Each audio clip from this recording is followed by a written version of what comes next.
और बाकी दोस्तों भाई जयद्रथ पहले द्वार पे पहले अभिमन्यु ने पहले द्वार पर विजय प्राप्त कर दी है।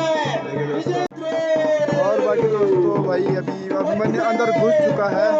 अब दूसरे द्वार की ओर अभिमन्यु प्रवेश कर रहा है।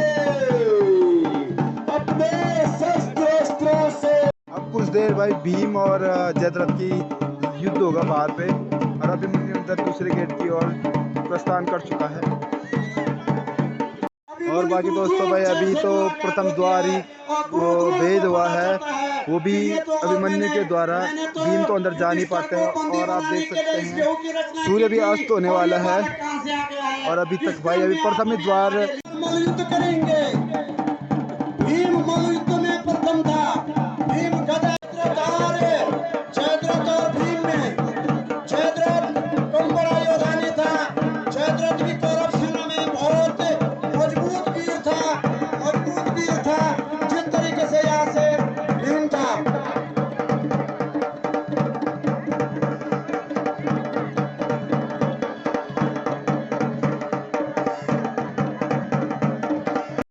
विजय यहाँ पर जयद्रथ की विजय हो गई है और भीम बेचारा थक गया है और वापस अपने और बाकी दोस्तों भाई यहाँ पे भीम हार चुके हैं बाहरी पे प्रथम गेट पे। अभी तो अभिमन्यु भाई सातवें द्वार पे मर जाता है। द्रोणाचार्य से दूसरे द्वार पे प्रवेश कर दिया। गुरु द्रोणाचार्य को यह पता नहीं था कोई तखड़ा भी आएगा। और बाकी दोस्तों भाई दूसरे द्वार पे भाई अभिमन्यु पहुंच चुका है और उनसे दूसरे द्वार पे ही अब अभिमन्यु लड़ाई करेगा। के लिए जिस देह का उन्होंने निर्माण किया था, आज देखो उसके साथ वहां पर अभिमन्यु टक्कर गया। और मैं तुझसे रण करना चाहता हूँ। अरे दादा गुरु, जब आपको पांडवों का खून ही बहाना है तो पार्थ ही क्यों, ये पार्थ का पुत्र भी हाजिर है। और सुंदर अभिमन्यु और गुरु द्रोण का महायुद्ध चलता है। अभिमन्यु और गुरु द्रोण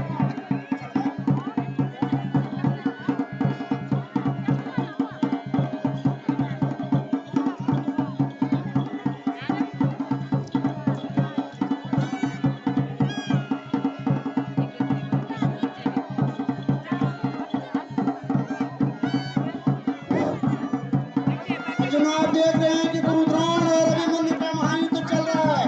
और अभिमन्यु ने बहुत भयंकर युद्ध करने के बाद गुरु द्रोण ने उन्हें विजय। और बाकी दोस्तों पे दूसरे द्वार पे भी विजय हो चुके हैं अभिमन्यु। अब तीसरा द्वार दुशासन से, अब तीसरा द्वार जो है दुशासन के पास है। अभिमन्यु का महायुद्ध चल रहा है। 501 रुपया श्री भगवान सिंह परशुराम ग्राम जगमूली, 100 रुपया श्री गुजरात कुमार ग्राम जगमूली, 200 रुपया श्री पुष्कर सिंह राणा ग्राम से अमरापुरी, 100 रुपया दिनेश सिंह कोटी, दिनेश सिंह ग्राम कोटी वालों ने, 100 रुपया प्रमोद सिंह राणा पोलो वालों ने, 201 रुपया अनिता देवी भी मूर्छित हो गया और अभिमन्यु चतुर्थ द्वार अभिमन्यु चतुर्थ द्वार कर्ण में चला गया है। कर्ण और भाई तीसरा द्वार भी भाई भेद हो चुका है अभिमन्यु द्वारा। अब सिर्फ चौथे द्वार की ओर जा रहे हैं। अपने संपूर्ण परिवार के अंत में कर्ण भी भाग जाता है।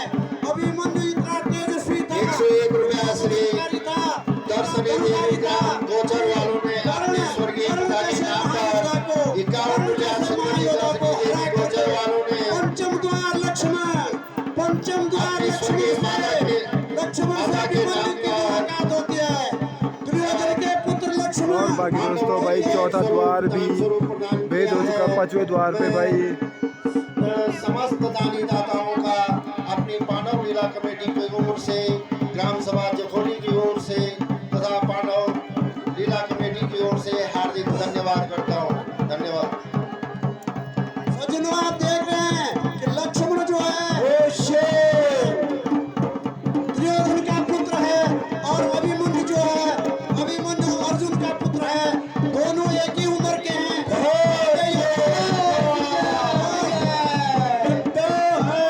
दोस्तों पचम द्वार भी वही वेद हो चुका है।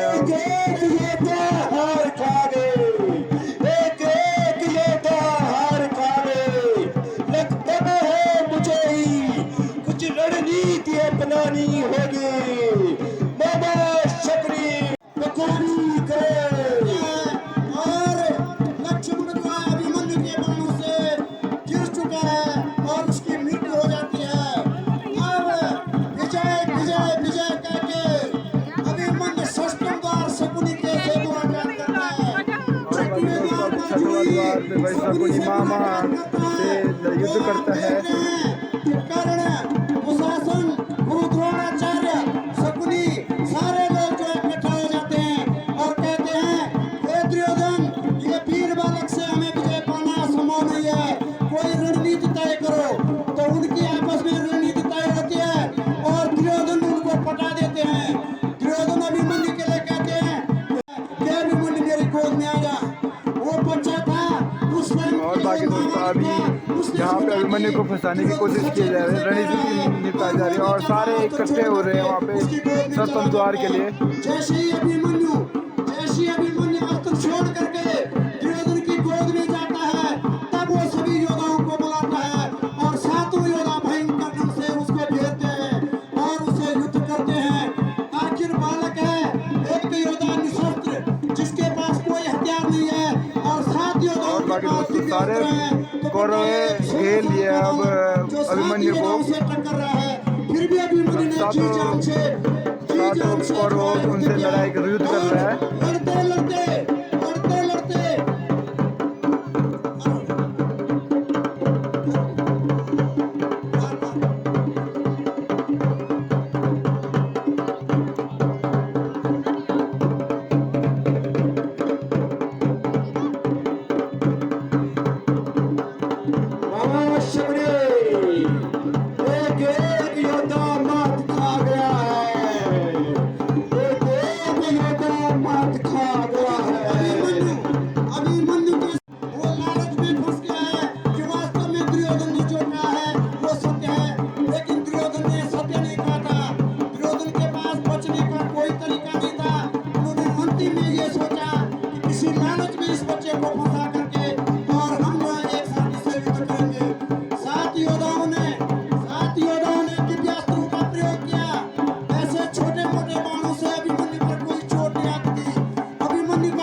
इस टाइम पे कोई अभिमन्यु के पास कोई शस्त्र नहीं होता है और कहता है कि अब मेरी गोद में बैठ गए और सारे जो कौरव हैं तो आक्रमण करते हैं निहत्ते थे भाई। आप देख रहे हैं कि अभिमन्यु के लिए सभी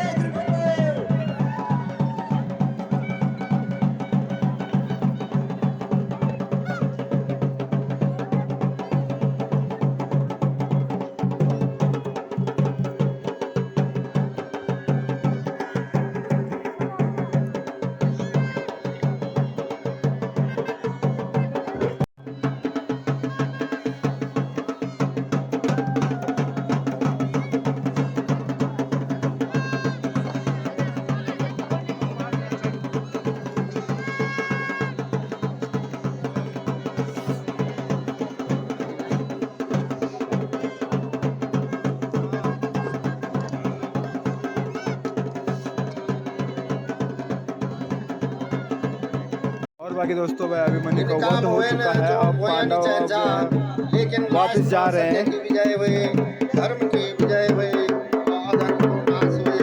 तो ये प्रकार से यमुचंद्र व्यूह वंचन आप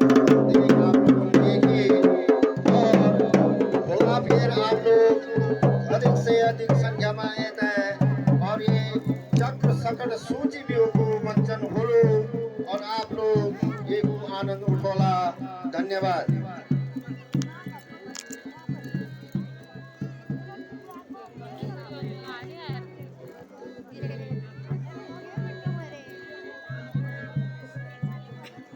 और बाकी दोस्तों पांडव भी अपने घर के लिए चले गए हैं।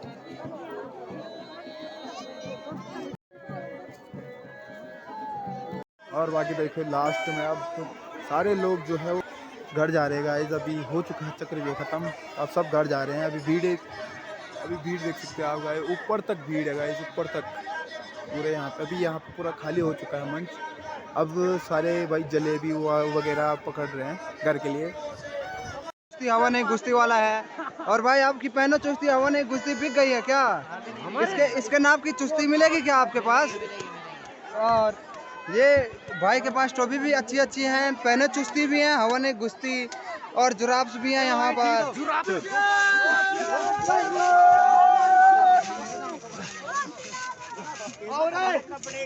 ये रे मिर्ची का जेल है रे।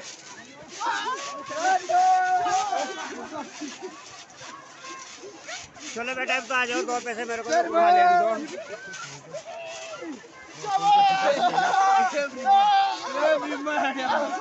हेलो हेलो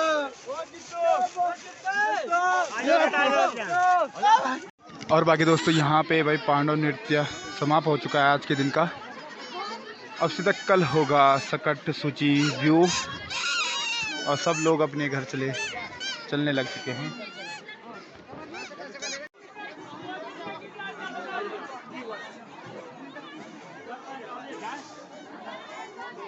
और बाकी दोस्तों मैं अभी आ चुका हूँ घर पे और रोटी राटी मैंने खा ली है। और अभी शाम की रात की रामलीला देखने चलते हैं पंचायती चौक में। और अभी तो भाई कुछ हो नहीं रहा उधर, सिर्फ गाने ही बज रहे हैं पीछे से, जैसे आपको पता हो रहा है, क्योंकि बाकी लोग भी रोटी खा रहे हैं। तो रोटी खाने के बाद जब ढोल दमाऊं और जब शुरू हो जाएगा तो तब जाएंगे हम। अभी तो सिर्फ गाना बज रहे हैं। तो मिलते हैं सीधा पंचायत चौक में।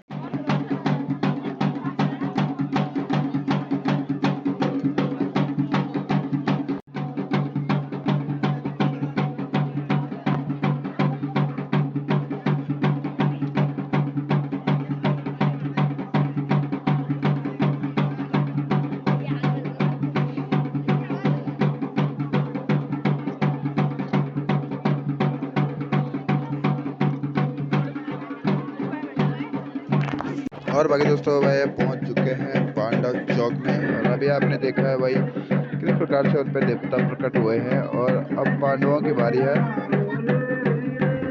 और सारे पांडव यहाँ पे बैठे हुए हैं गाइस।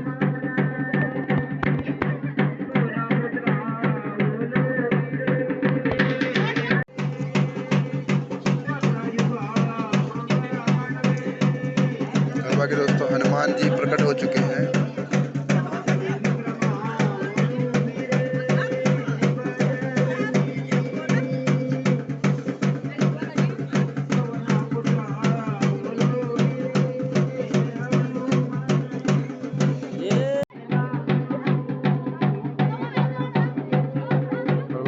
भाई भीम भी प्रकट हो चुके हैं। धीरे धीरे सारे पांडव प्रकट करा रहे हो, सब पे देवता निकाल रहे हैं एक बार।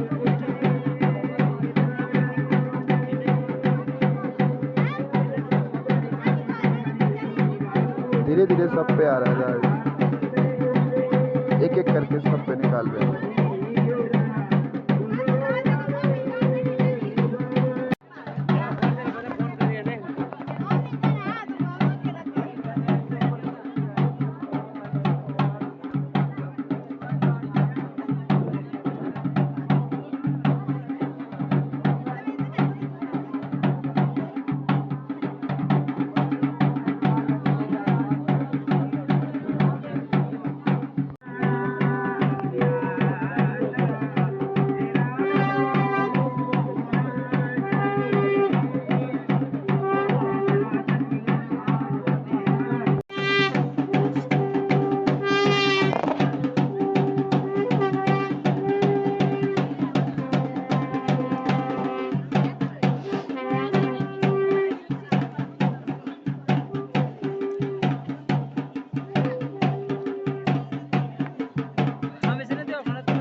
और बाकी दोस्तों यहाँ पे पांडव अपने अपने जो भी उनके अस्त्र शस्त्र है तो उनको धारण कर रहे हैं इस टाइम।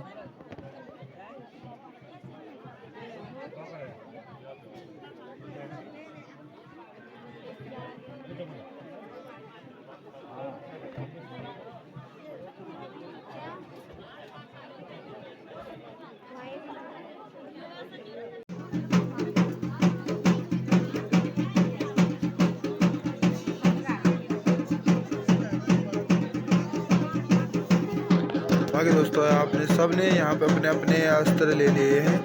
पांडवों के और जैसे शंख बज चुका है।